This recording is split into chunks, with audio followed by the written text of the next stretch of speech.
Linda Barrett Osborne in our list.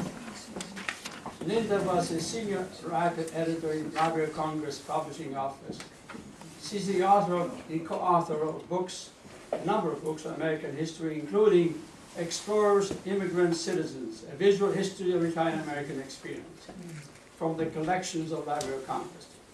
She has written a number of books on World War II and Civil War. Her work includes award-winning books for children as well. She is currently finishing a fourth grade, 10 to 14-year-old children's book on the history of immigration to the U.S. for the publisher Emigrants. She's a third-generation American-born Italian-American. I think you're... I'm going to explain that. Yeah, okay. She's a third generation of great-grandparents that came from to the United States in the 1880s. The book, this is the book, has received raving reviews. Here's what one reviewer noted. The authors, and this she co-wrote this with some other authors, the authors do not shrink from looking at stereotypes or racism or deprivations of Italian immigrants. For those of us who made a point of reading American history in the United States in 1800 know quite well how much racism and other extreme measures were taken against Italian immigrants. But the authors conclude, Italians literally built the United States from the ground up, fought the American wars, and succeeded in becoming an integral part of this country. Given the kind of debate and discussion going on throughout immigration, not only in the United States, but in Italy as well, I think the presentation is quite appropriate time. So please welcome Linda. I may add the book is available. She has the book for sale. It's $45. Yeah, it's what it cost me. It's actually $55 in the store. She can only accept cash or checks. And I know it's expensive, but it's got more than 500 pictures and it's printed in Italy. That's a great book. I guess I'll stand in this corner and you can. Do you have enough light, Linda, to see? Yeah, because I'm just going to I'm Linda Barrett Osborne, and the first thing I want to tell you is that I really too much, probably. Italian-American. That's okay. I'm thinking I'm too close. I don't know whether I'm third generation or fourth probably generation. Third generation American-born, 10th generation that came to the state, and fourth generation. My father's name was Bacuzzi. And my father and mother changed it before I was born in the 1940s to Barrett because they felt they were being discriminated against for an Italian name, which I've told by a lot of people is very common. So that's how I got the Barrett part, and I married Bob Osbourne, and that's how I got the Osbourne part. No, I'm completely Italian-American, and one reason I agreed to work on this book is that I wanted to learn about my own family. Now, I know very little about the grandparents, almost nothing. I don't even know all the last names. I was so far removed. I was born in 1949. They came in the 1880s and the 1890s. Some of them came before Ellis Island opened. Even though my grandparents could still speak some Italian and my parents could understand it, I was a perfect poster child for the third chapter in this book, Assimilation. We were very Americanized. As I say, I had my name. We moved out to Long Island from Brooklyn. There were all kinds of people around us that were not Italian-American. On the other hand, I felt that the Italian part of me was really strong. Every Sunday we would get together, not just my family, but I don't know how many families. We never just ate lunch, just the four of us. And I learned a kind of approach to life which, without stereotyping, just seemed natural to me, which sort of embraces life with warmth and love for the family. I also learned about the negative stereotypes, which we do deal with in this book, and felt firsthand how unfair they were. Even in the 1960s, I heard people calling, nobody knew I was Italian-American, because my name is Barrett, and I have light hair and blue eyes, and I have one grandfather from Milan. I have a grandmother from Rome, and then I have two grandparents, one from Avellino and one from Bari. So I came from all over Italy, and they wouldn't have met in Italy. I wouldn't exist if they hadn't met in New York. So I could pick up on people's disparagement, as I said, as I was growing up in the 60s. Now, as someone said tonight, it's very cool to be Italian. and it is, and Italian American. So, how I got involved in the book, very quickly to explain the book. I was working at the Library of Congress. I was a writer and editor. We published books about the collections of the library. And a small publisher in Modena, in Italy, named Paolo Battaglia, wrote an email to us, to my office, asking if we were interested in doing a visual history, a picture book of Italian-American history, which he wanted to publish in English and Italian. And it was published in Italian at the same time. You could get it. It cost a fortune to get it from Europe, but anyway, to mail it. It's called Trovare l'America. And he thought the Library of Congress would be a place where we could get images from all over the country about Italian-Americans. And we agreed. My office agreed. And about a year passed by, because it takes a long time to get anything done in the federal government. And Paolo came in person, and I was about to retire. And he talked me into doing the book because of my background. And as I said, I wanted to know more about my family. I knew I couldn't learn the exact details of my family, but I could learn what they went through. I could learn what other people went through. I could put together other stories and feel that I was connected to the past, which really was very, very far away. Paolo was interested also in the issue of immigration, because it's an issue in Italy now. And he wanted to, his wife is a junior high school teacher, and she teaches Italian, but she has classes where half the kids don't speak Italian anymore. And it's a very new phenomenon, and he thought if people read about the experience of Italian Americans, it might give them a little bit more awareness of what it is to be an immigrant.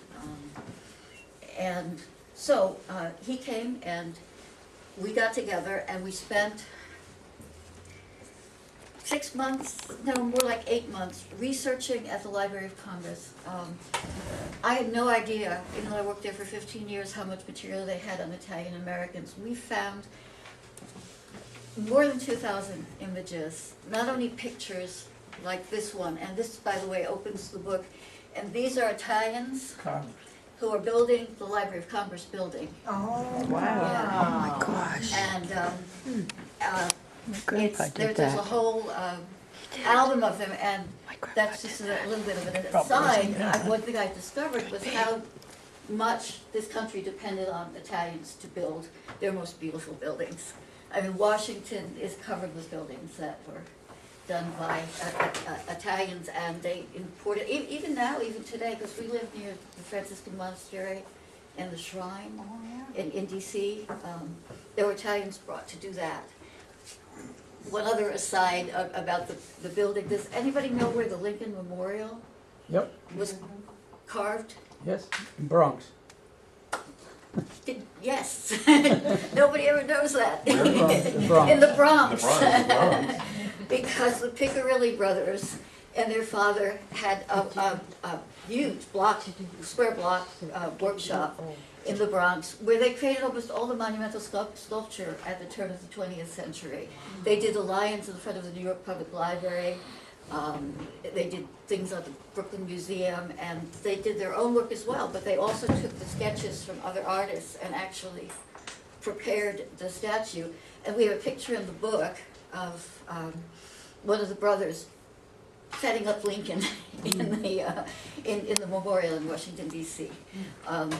Anyway, we found 2,000 images or more, not only photographs, but books, magazine stories, movie stills, record covers, manuscripts, letters.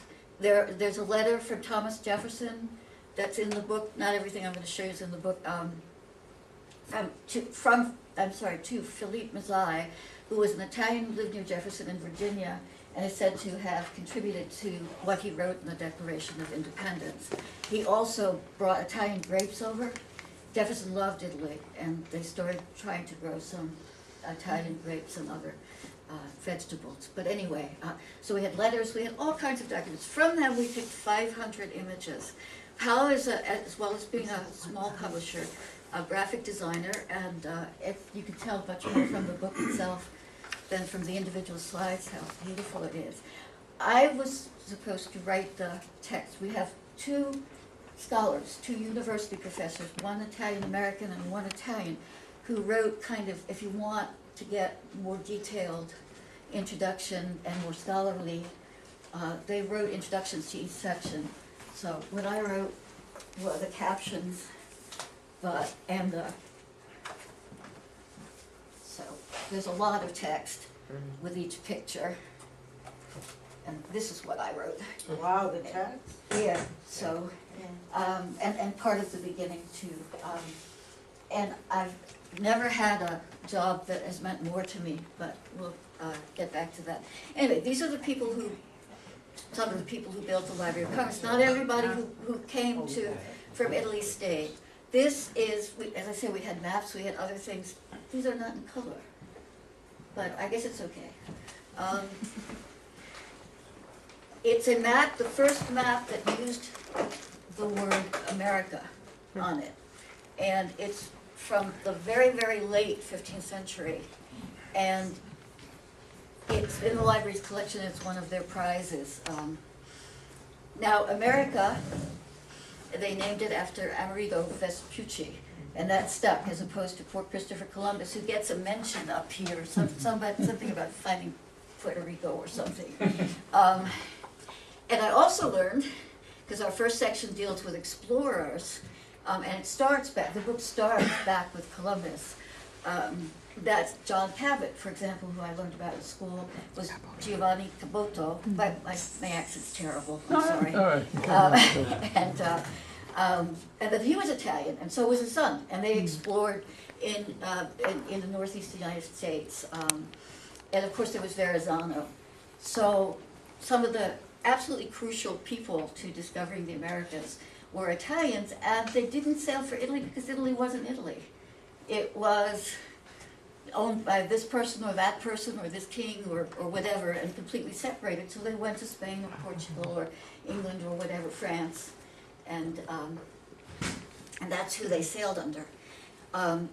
But they knew it, their stuff. They were great navigators. They knew the seas, and they were highly valued. The exploration section goes on. It really goes up through the Civil War, because there were also Italians who built missions in California and Arizona. There were Italians who introduced opera early to New York. There were Italians, and it was an Italian who it was the first to cite for Europe the mouth of the Mississippi River. I mean, they continued to come through the 17th, 18th centuries, not in large numbers. Garibaldi came for a while and lived on Staten Island. Now this is a photograph of Native Americans, which was taken by Carlo Gentile. And he was an Italian-American. He did stay here. Photographer who took some of the earliest pictures ever, before the more famous ones, of Native Americans. He traveled all through Alaska and through the Southwest. Paolo, who's really interested in photography, was intrigued by this because no one had ever heard of him. And this is one of the things we tried to do in the book, to bring out the names and the accomplishments of people that you don't always think of right away. Not Joe DiMaggio, but someone you might not know about, so that you can see how rich the Italian-American experience was. So these are, as I say, very rare photographs, and this is one of them, and he was very, very early. Bermidi, right. Constantino, who's actually half Greek, to give that part credit. And this is the dome of the Capitol. And the story is that he was a fresco painter in Italy, and he came to the Capitol and said, "I want to paint for you." And they said, "Show us what you can do." And so he painted a fresco in front of them, and they said, "You're hired." So he did a lot of the work in the Capitol building, including the dome. But he also brought other people. He wasn't the only Italian-born person who decorated the Capitol. all the way through. Oh, there it is in here, okay. Yeah. Yeah, there's one of the Pickerley brothers Oh, wow. assembling Lincoln in the monument after it was carved in the Bronx.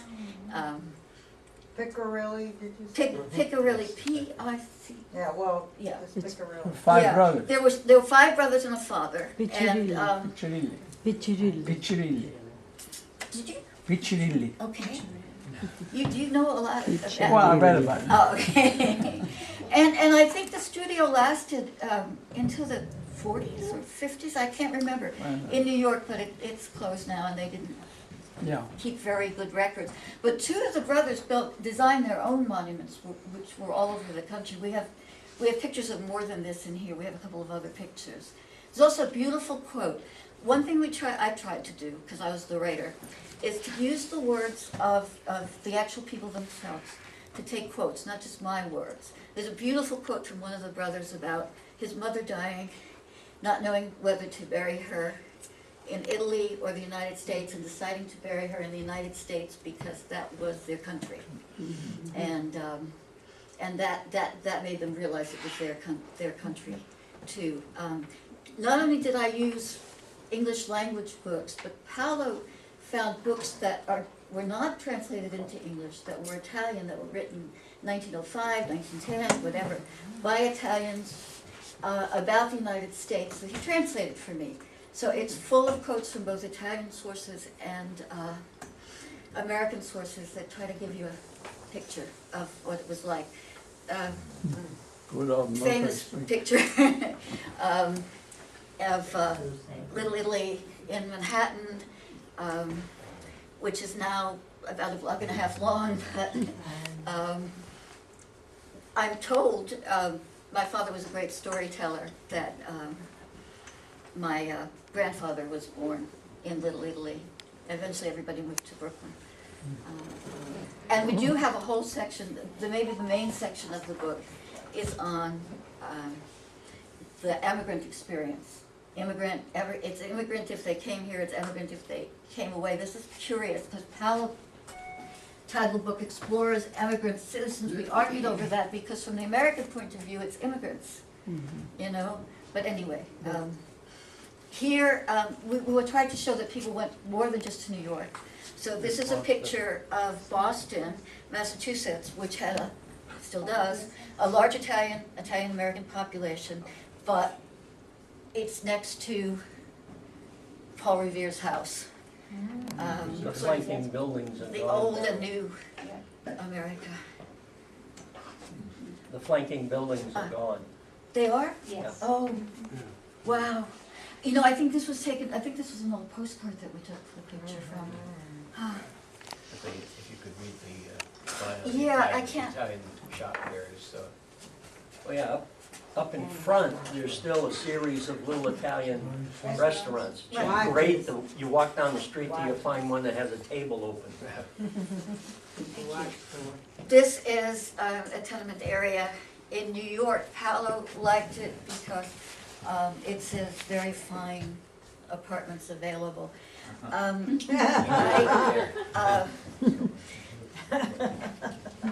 These are my roots. I was absolutely, I mean, I knew that there was a little bit of discrimination when I was growing up, but not very much. It was post-World War II, and as I say, my parents were fully assimilated. But when I read about what it was like to come here from 1870 to 1920, even I was surprised by the language of intellectuals, of scholars, of government people, politicians that was anti-Italian, also Jewish and Eastern European. We came as a group in the 1870s to 1890s, really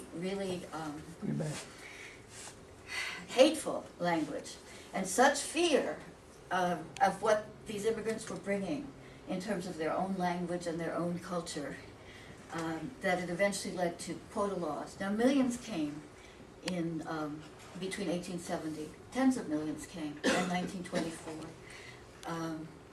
And they did live, they tended to live in their own communities in cities, and most of them did stay in New York and the East because because they had family, they had friends, they linked each other, that's how they came, there was sort of a connection, but also because people didn't want them to live anywhere else. And in 1924, they passed the quota law. It went into effect in 1929, and it limited the number of Italians who could immigrate to this country to under 6,000 a year. So, and that lasted until the 60s, when they got rid of all the national quotas. And that really surprised me. This is what I mean about trying to imagine my great-grandparents coming, not really ever thinking about it before. How much courage it took to get on the ship, assume they got on a ship, and to stay here and to survive. I knew that they were all poor because I knew that from a few stories from my grandparents. When my grandmothers were 14, they each left school to take care of their families. One apprenticed as a cigar roller, which she did for 50 years, and the other as a chocolate dipper, handmade chocolates. You know, they couldn't, 14 you could leave school, they left school. My grandmother used to tell me about eating nothing but stale bread and olive oil. So they were not wealthy at all. By the way, if you came second class or first class, you didn't have to go through Ellis Island. If you pay that much money, you could just come straight to New York.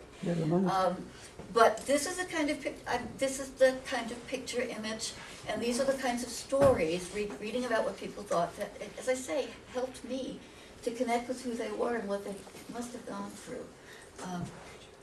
Here, we have a section on entertainment within Italian communities. I was just going to say, Sure. something you said touched on a memory of mine. When you said about the discrimination against the Jews and the Italians together. Interesting thing, family thing passed down to me from my mother, is that how much, probably because they both couldn't speak English, the Lower East Side, the Jews and the Italians, were very close together.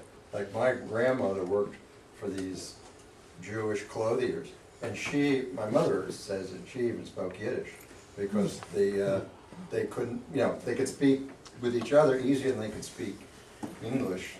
Yes, Because of the discrimination. that's true, and a lot of the women worked in the garment industry, both Jewish and Italian, either in their tenements or in the factories, and that's actually still true in my generation, because my parents had a lot of Jewish friends, and my best friends growing up were Jewish, and Italian and Jewish culture around New York seemed very close to me. Very similar, that's right. And then, but I didn't think about them as coming at the same time in terms of immigration, starting to come in the 1870s, 1880s, 1890s because of pogroms in Russia, and really it was the unification of Italy that started Italians coming here, which also surprised me, because the North and the South were more or less joined in 1870, right? And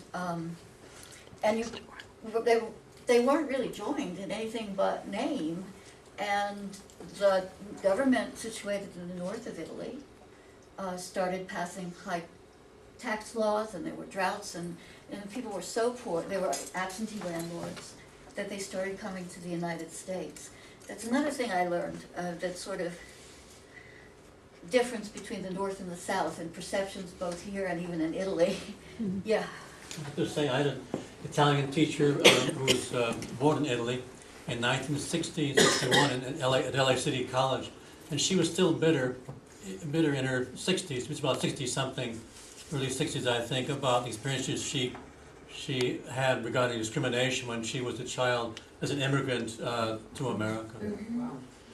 Yeah, no, as I say, I have lots of quotes in this book. I mean, they're talking about fruits and animals and savages, and then there's this whole thing about the church, which I also didn't realize, because the church in the United States, but the Irish were very discriminated against when they came here in the 1850s and 1860s, but by the time the Italians started coming, they were very established, and they pretty much ran the American Catholic Church, and they thought that the Italians, most of whom were coming from southern Italy, were heathens practically. I mean, I have a quote from an Irish priest saying they're not really Catholic, don't worry.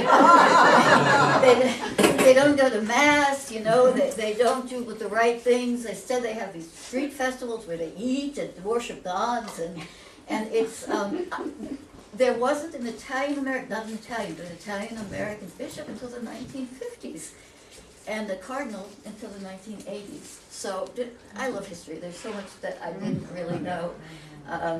So that's what I mean, the kind of language people use, very interesting. Of course, usually they had been the ones discriminated against, and then it just kind of passes on. Anyway, we have a whole section on entertainment within the Italian-speaking communities in the United States, and this is a marionette theater in New York, and you can see the puppets are hand-carved and life-size.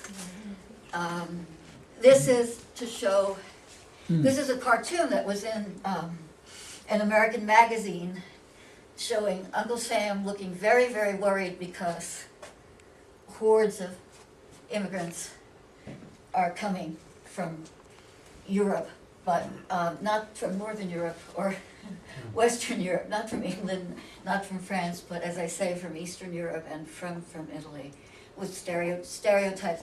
This, which is really strange, shows how there was a Chinese Exclusion Act in 1882 that Chinese workers could not come to the United States. This was all really on the West Coast. So this cartoon is about how Chinese could sneak into the United States by disguising themselves as these other foreigners, including the Italian who has a dagger because a very, very early stereotype was mafia related.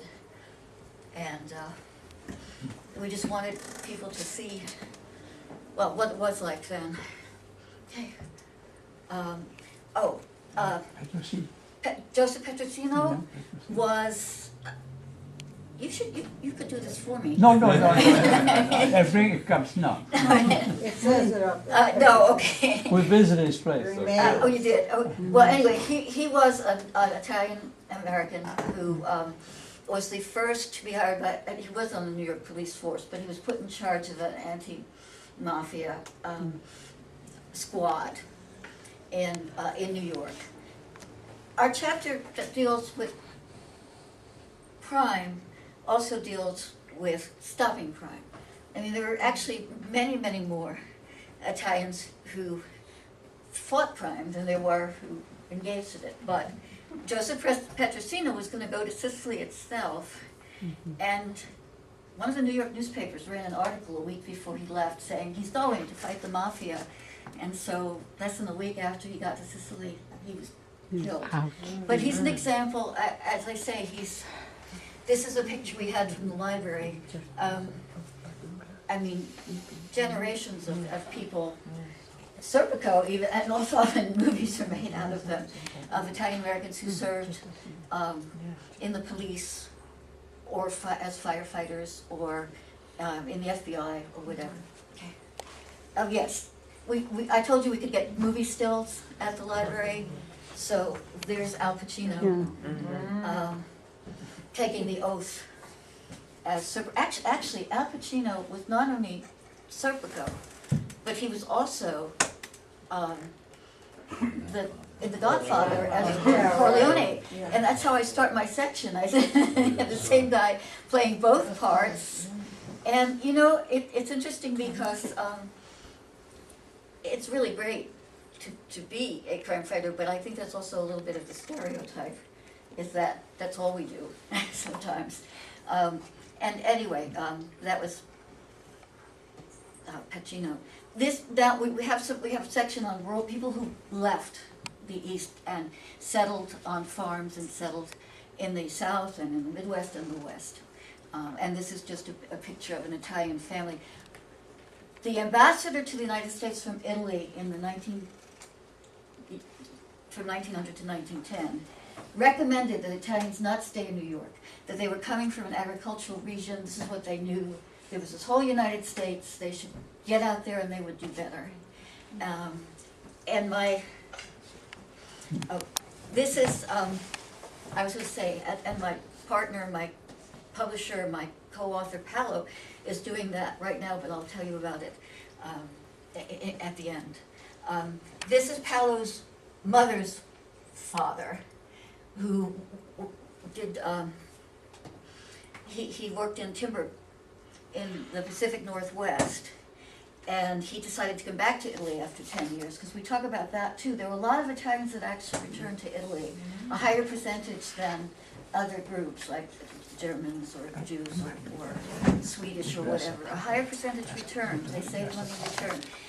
Paolo loves this picture because his great-grandfather-in-law learned to play a technique on the guitar in the United States that he brought back to the mountains outside of Modena and taught everybody.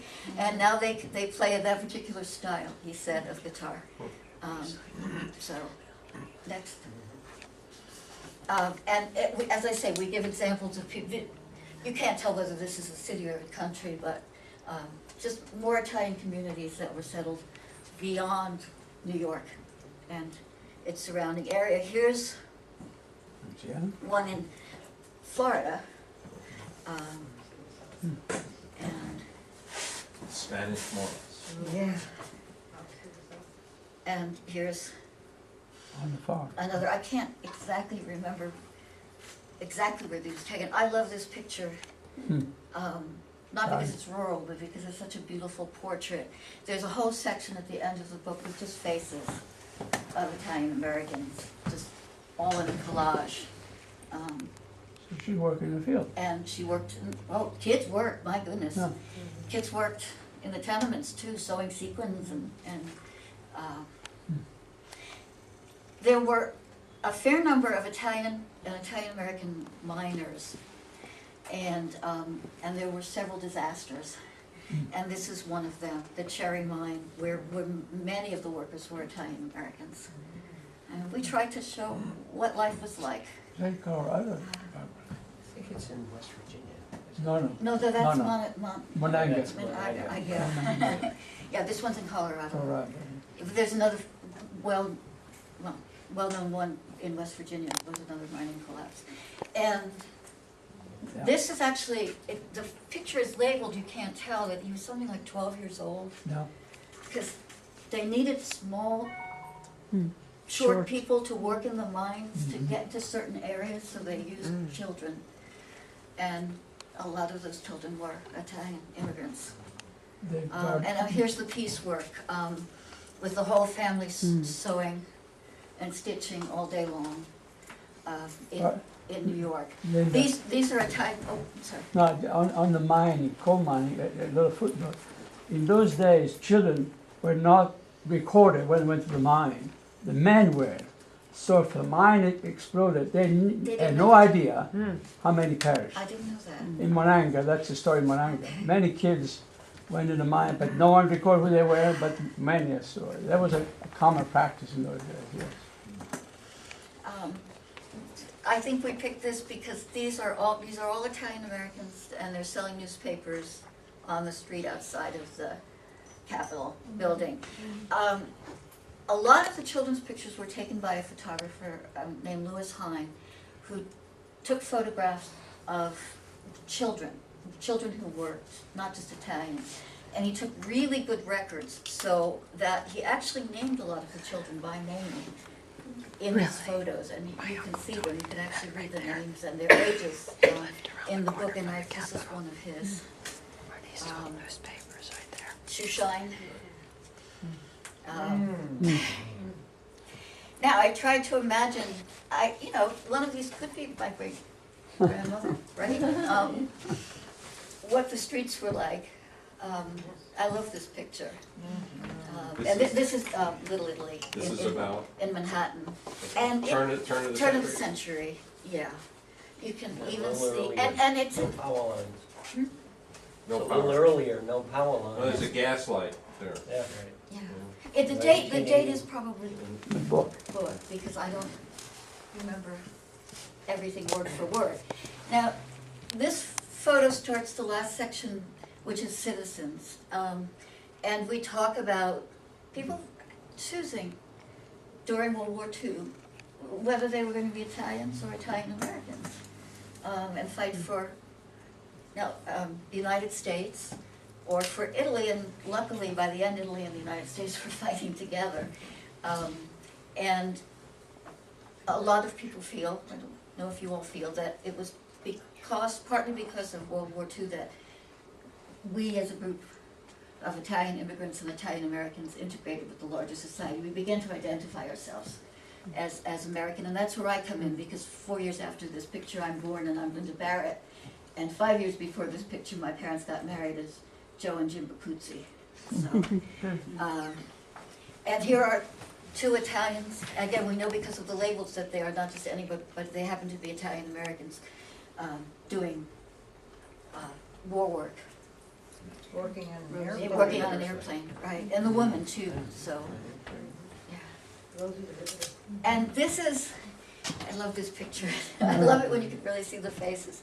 A lot of Italian American servicemen were sent to Europe, and they were sent to Italy once they went into Sicily and a horrible fight all the way up Italy.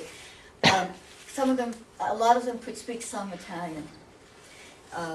And this is a Sicilian, his parents are Sicilian, with his cousins whom he met during the war, eating gelato, I guess. Probably Italian ice. Oh, you're right, it does look more like ice than gelato. In Italian-American woman making the American flag. Now I'm going to have one of my moments. This is an Italian-American who ran for mayor of New York and was a New York political figure, and we have a whole section on Italian-Americans in politics. LaGuardia is certainly there. I think he gets his own page, and going all the way up to, do you know who? I think it might be in Politari, something like Yes, I think you're right. that. Impolitari. Yeah, I think you're right. And and this is at the Columbus Day Parade in New York. So, there's a large set. Paolo spent a year here when he was a teenager as an exchange student. And he loves American sports like almost nobody I've ever met. He actually played on an American football, not soccer, but an American-style football team in Italy for Modena for several years. And this picture's of nobody famous. This is a group of Italian-Americans who went down to play in some famous, they upset some famous Latin American team. I'm not great on sports history. So in the annals of sports history, they were very well known, and they were Italian Americans. But we have boxing, we have lots of sports in there. Yes? I was going to say, LaGuardia was half Jewish and spoke Italian and Yiddish. Yes, and also grew up in the West, in Arizona, which I didn't realize. And I have a quote from him about the first time he realized he was Italian, not Anglo, Italian, when Monkey, the organ grinder, came to town, and all the kids started pointing at him. So, thank you. The question of how much Italian do you have to be Italian, or Italian American, we wrestled with it. We were pretty loose. We decided if you were half Italian, you could definitely be What about us IBMers? Italian by marriage? marriage. Oh, Yes. Well, that would be my husband. There's a few of us here. I dedicated the book to him and my children, and I said to Catherine and Nick, who are half Italian, and Bob, who has the spirit. So, yes, and well, Robert De Niro, only 1/4 Italian. Oh, my goodness. Oh, my goodness. Shocking. Bruce Springsteen, half Italian, his mother. Leonardo DiCaprio. Yeah, so you. What percent? So, it's funny, people don't change their names anymore, but his mother's name is Derilli, and I don't know if that's on this file or not, but there's an album cover that Paolo contributed, which has Bruce Springsteen, but it says Zerilli, and it's an illegal album that was done when Springsteen played in Italy, and it's called Back to the Roots, and it uses his mother's maiden name. Joe DiMaggio. Paolo said, I don't think this is completely true, and he's younger than I am, so it just may be the way he grew up. But the way Italians knew Joe DiMaggio was not as a baseball player, but as the husband of Marilyn Monroe. And so we were lucky enough to find a picture in the Library of Congress collections. And here we get in, Vince. we, as I say, there's a large section on sports. As it turns out, Tommy Lasorda's nephew was my physical therapist when I had a hip operation. And I got very excited. They said, you know, what are you doing? The exercises and things, they talk to you. And they said, you know, he's related to some Italian, and his name is Lasorda. And so he used to tell me stories of how the brothers came over. But anyway, Joe Montana, Dan Marino, lots of Italian names. Lots of early figures in baseball. Abaccio. People couldn't, and I should talk since I don't have a good accent. A lot of sportscasters couldn't pronounce the Italian names, and they couldn't remember how to spell them or write them. So they didn't get written up as much as other people would say an Irish or a German name. But they're very important early in baseball. Rocky. Yeah. Sylvester Stallone. Okay, Yeah. not only did Italians, there are people with Italian names who are famous, or in the book maybe because their names are Italian. There were a lot of artists who did other things that had nothing to do with Italian America. The guy who created Casper the Friendly Ghost was Italian American. The person who drew this Captain America cartoon, a lot of cartoonists, a lot of artists, a lot of visual artists were Italian American. This is more serious work. The poster was done by an Italian American. We actually went through a file of cards, like from God knows how many years ago, because we couldn't find everything online. Not everything's online. And in the library, we went through maybe 1,000 cards, which had the names of people who were artists, and the library had a print or whatever. And we checked to make sure they were really Italian American, if they had that name, and then we found their art and something about them. So that's also in the book. And of course, movies. Martin Scorsese wrote the foreword to the book, and he did it himself. And he really liked the book. He wouldn't write it until he read it and saw it. He wouldn't put his name to it. And then we held up production for 3 weeks so he could finish it. He certainly, well, I had never seen Mean Streets, so I Netflixed it, and I said to Bob at the end, that's not the Italian America I knew. But he certainly is he's eloquent about growing up in Little Italy and what it meant to him and what his parents meant to him. And there they are. He sent us this picture. There's Martin Scorsese. There's his father and mother, who have actually had little parts in his movies. Now, the first thing I saw when I saw this picture was the plastic on the couch.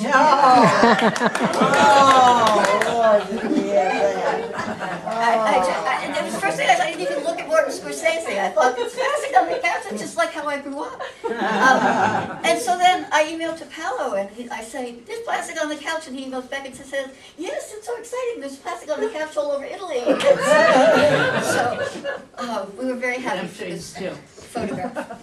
John Travolta. Saturday night. And now, it was really interesting about the, oh, yes. I was going to say, well, two things. One, the plastic on the couch, my wife, who is an Italian, like a lot of the IBM, that was probably when she came to Brooklyn for the first time and went to every family's, they all want to have us for dinner. That was the thing that I think impressed her the most. I don't know if the word impressed it, but plastic on everything's couch. Good furniture, that's right. Yeah, but we don't see them in antique shops, do we? No. Where'd they go? But the other thing is that movie with John Travolta, actually, my grandmother, where she lived, even after they moved out of Little Italy, that was mostly an Italian, 63rd Street in Brooklyn.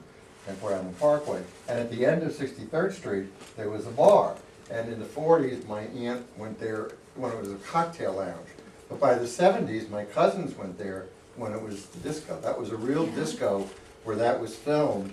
And my cousin, actually, just had an engagement party last week for her son. She said that they used the real bouncer in that. That was actually filmed in an Italian-American section of the book.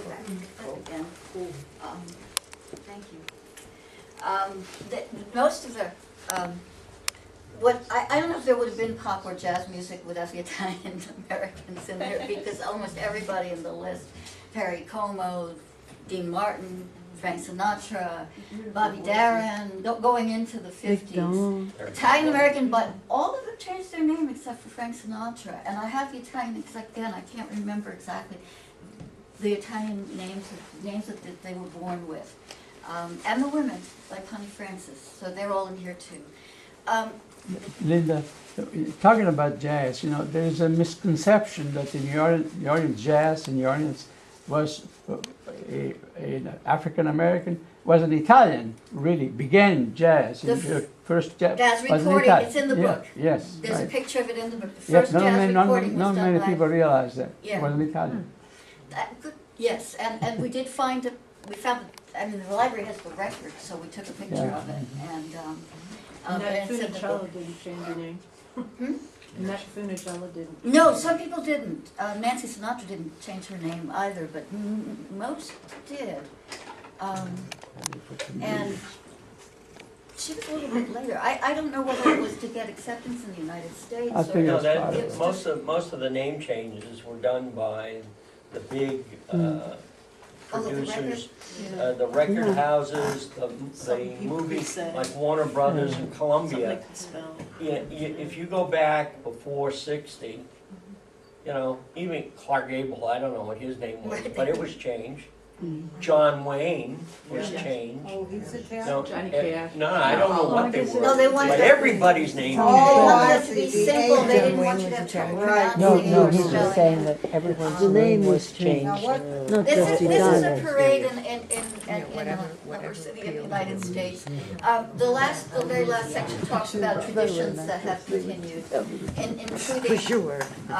including parades around feast days and around Columbus Day. This is not New York's Columbus Day, this is a smaller one.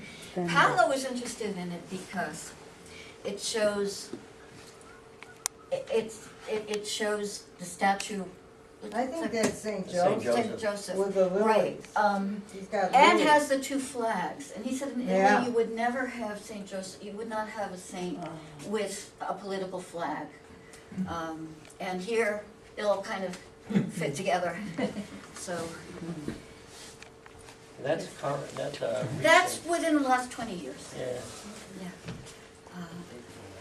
And that may be, is that the last? Yeah. And that'll lead me into just, have I talked too long? I mean, No, no, I don't no. know what, oh, Absolutely not. okay. We can sit here along, if you can continue to talk, we can continue to listen. Well, I can talk. And the other thing, Paolo made me write an introduction about me and my family. And I was talking about, you know, they wanted to assimilate, I was Linda Barrett, nobody knew I had not such dark hair, everybody had beautiful hair but me, I had the straight mousy hair. And I said, but one of the things people always told me was, you talk with your hands. I mean, I was 12, I was 13, I was 14, I didn't even, when I went to Italy for the first time at 19, I felt so at home. Even though I don't speak the language, I felt like I'd found my temperamental home. And I still do, so. So yes, and I also, this I could talk about forever because what I wanted to say before I get into Paolo's new project is, at the end of this, I felt, because there were hundreds and thousands of stories, I felt somehow I did know what my great-grandparents went through, even though I don't have their words. And what I really wanted to do was meet them, not gonna happen, and thank them, because this legacy is fantastic, and it's their legacy to me. You know, and writing this book, I hope reading it for some people will do the same thing. It's meant to show you, first of all, how diverse Italian Americans are, how many places we went, how many areas we succeeded in. But it's a collection of stories about people, famous and not famous, who all, have something to do with me. And like I say, I can't meet them, but the book was the most meaningful personally. And it was published simultaneously in Italian, called Trovare l'America. It sold out its Italian printing. It hadn't sold out its American printing yet. I got a lot of great press in Italy. Now on to, and I have copies to sell at the price I bought them at $10 cheaper than you have to pay if you're interested. Paolo was really interested in the United States beyond New York and the Eastern Seaboard. And he is currently on his way to San Francisco from Nevada. He's done a 5-week project where he is stopping at small towns and rural towns that were founded by Italian Americans and still have Italian American communities to document their history and their traditions. He's traveling with a journalist and a photographer and a filmmaker. They're all Italian. It's going to be done. He hopes. He's trying to actually crowdfund, which means going online, and you could give us as little as $5, and I actually have information on how you can do that if you're interested. But he wants to do it for both an American and an Italian audience. Growing up, he's in his mid-40s. He doesn't think that most of the younger generation has any unless they have particular family members, has any connection with Italian American or United States. The only thing, a footnote of what you're saying, finally Italy managed to establish a museum in Rome, at the Ottaviano, which is really, it focuses on the Italian American experience in immigration. We had a pleasure to see, and it's a beautiful job. But it took a while for the Italians to come around and say, we got to tell our stories as well, and tell it to the Italians, because they had to do very little what happened to these people. That may be why the book did so well, partly because more immigrants are coming and partly because people are more interested. Mario Mignone, who was the Italian American, he's Italian born, he's an Italian American scholar, he's at Stony Brook in New York, had a lot to do with getting that. He wrote the Italian American scholarly essays, had a lot to do with that museum. So, but anyway, it's he wants to keep telling the story, and he wants to tell a different story from the traditional one people know about Ellis Island and Little Italy. I'll just tell you the towns quickly. I wish I were going with him. I think I'm going to wind up being involved somehow in writing it if it ever gets written. He's a small publisher. And publishing is not like the most lucrative thing in the world, but he stays afloat. So he started out in Ellis Island. He went to Barry, Vermont, where marble cutters came. And all these places have vibrant Italian American communities. People tended to come where they could work. My husband's half Welsh, and his great-grandparents came to the Pennsylvania coal mines. In Barry, Vermont, we had a pleasure to go there because a friend of ours, his father owned a quarry. And in those days, when they came, there were 3 principal immigrants they hired: Italians, Scotch, and Portuguese. Each one had a special talent to carve the marble and so forth. There's a statue in Barry dedicated to the immigrants that were in Barry, Vermont. Sculpted. Wow. The patron of honor at our wedding, her father, and Piscitelli. Piccatelli. Her father was a stonemason at West Point. Ludovico. That's when he came. He lived in New Windsor, New York, right outside of Newburgh. He used to get on the bus every day with his lunch pail, and off he went. We went to school in Orange County, and it was close to her home, so we'd go home on weekends to get good food. Of course, the plastic was on the couch, and the kitchen was immaculate, and the mother cooked in the basement, in the garage. She didn't get the stove dirty. No, didn't get the stove dirty. But she made the best stuffed squid for Lent. But we went to the cemetery one time, and she said, well, we have to stop by the cemetery. So I said, okay. So it was on the way to her sister's house on the north end of town.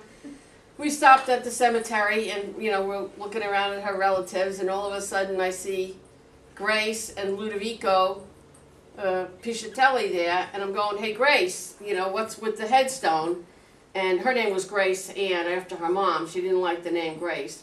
And so there, her father didn't leave the headstone to anybody's business but his own, and he made his own headstone. He was still alive. He was still alive, and he just left the dates off, but he wanted to make sure it was done right. He wanted to make sure it was done right.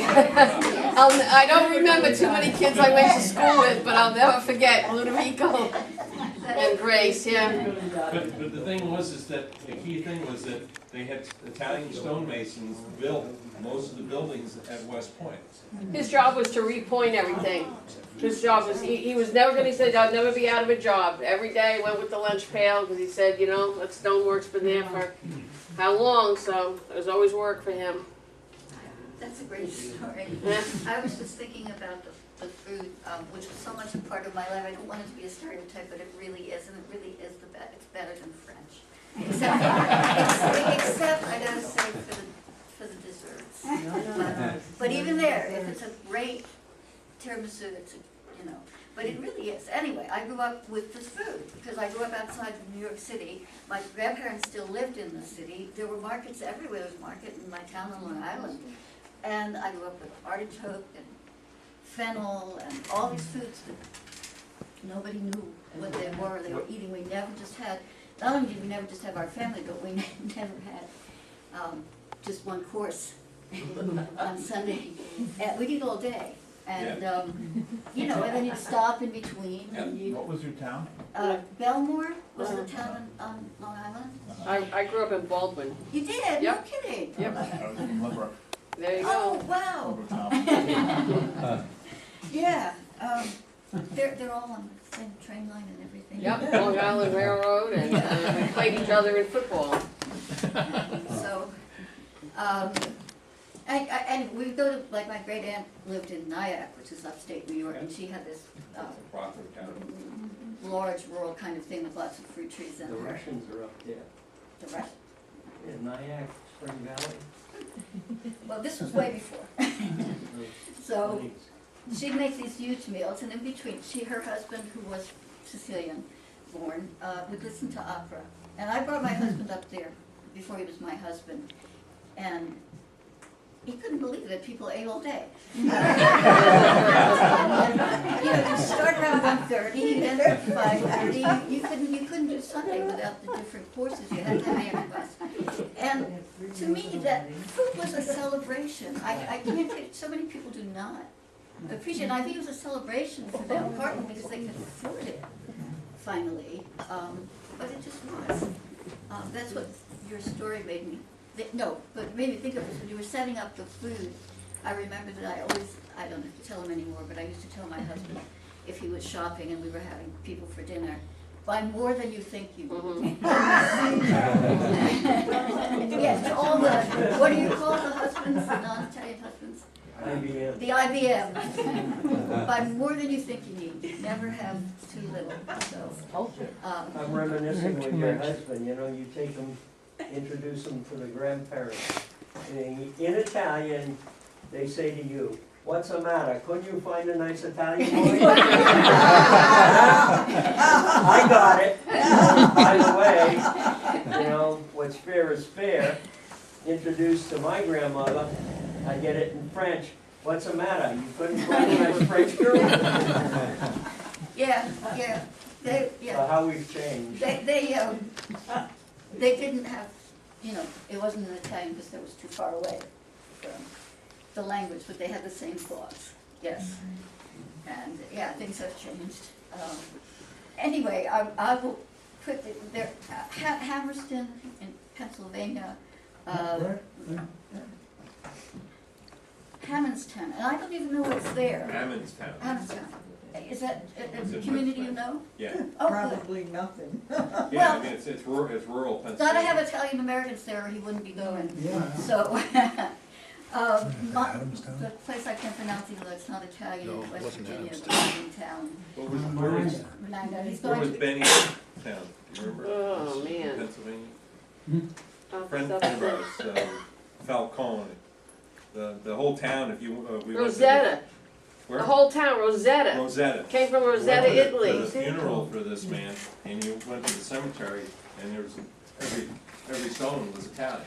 There was no other name, no Anglican They all name. came over for work, they Everything settled the was whole Italian. town, it was Rosetta, Italy, The it was whole Rosetta, town Pennsylvania, whole town. Left and wound up. They were written up in a book too, Marla said, I'll have to find out what that book is. It was a documentary done on Rosetta in Pennsylvania. And Pennsylvania. Yeah. Well, there was. And now it's a ghost town. They were into clothing, they made work clothes and jeans and stuff like that. In Pittsburgh, there's a lot of Yeah. Italian community. But in Rosetta, there was a unique, Yeah, near Allentown. because Yeah. the people there lived for a long life. Men Rivertown, happened to live in the Rivertown late for the mills. 90s, Yeah, and so toward- when they toward, figure why, and they Eight sent interstate, Yep. researchers There's no from. stress. No, Yeah, researchers Scranton, yeah, from we used to NIH pass by to find out Scranton. why, I don't remember what the outcome was, No they stress, realized no it, but the stress. city and, they figured out no heart attack, they said, why? You know, where they live. So, They call them. Well, it's true that people, and I learned this, came community by community. I mean, where else are you gonna go if I went to Italy to live, I wanna find someone who could speak English and help me out. Especially the way they were coming with almost nothing. So I think that's what interests, because a lot of the communities do come from certain source points in Italy, and they all come over, and now they're third or fourth Well, generation. they start sponsoring each other too, that's what happened on my father's side of the family.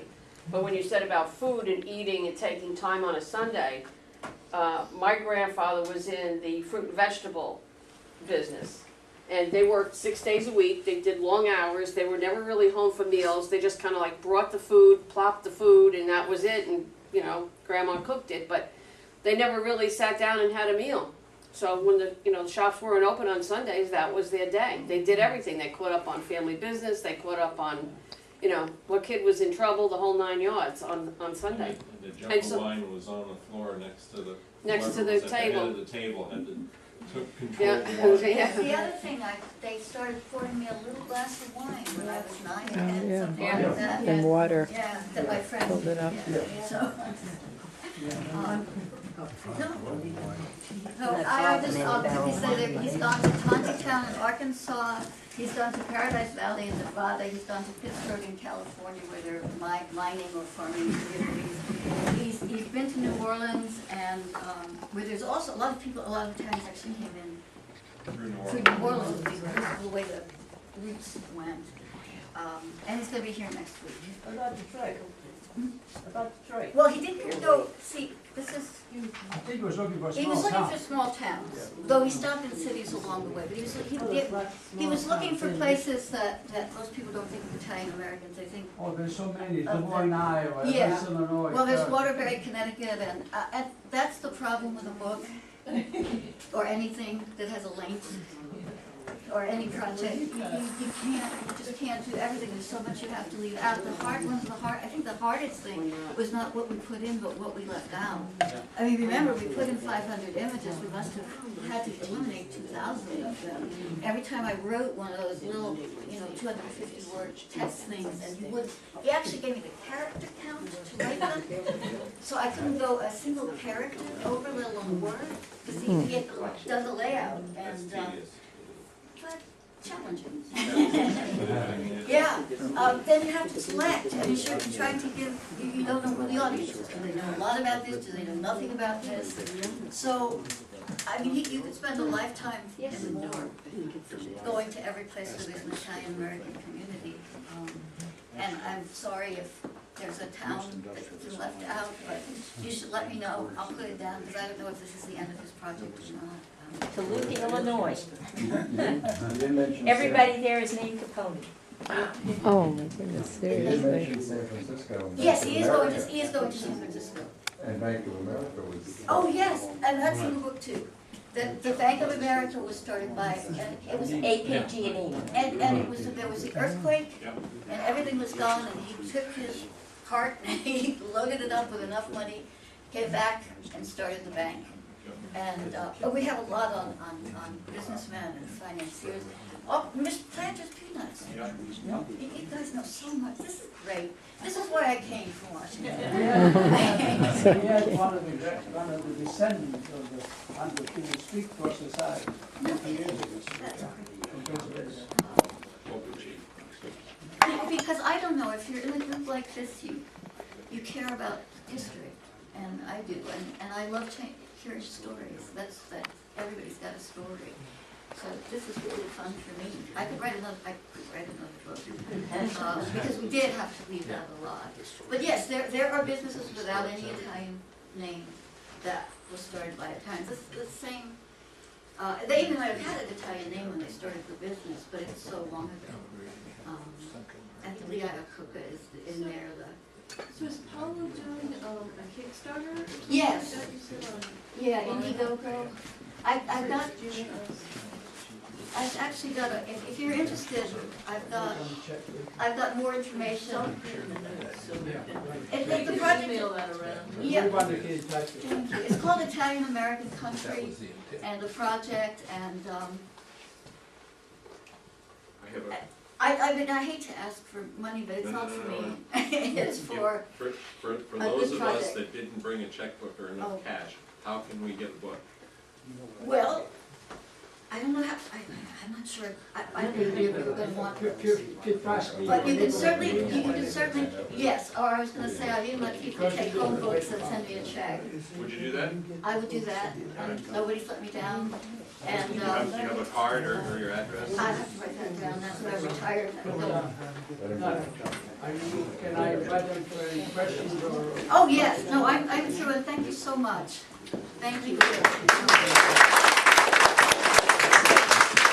I will say, I've seen a few of these pictures in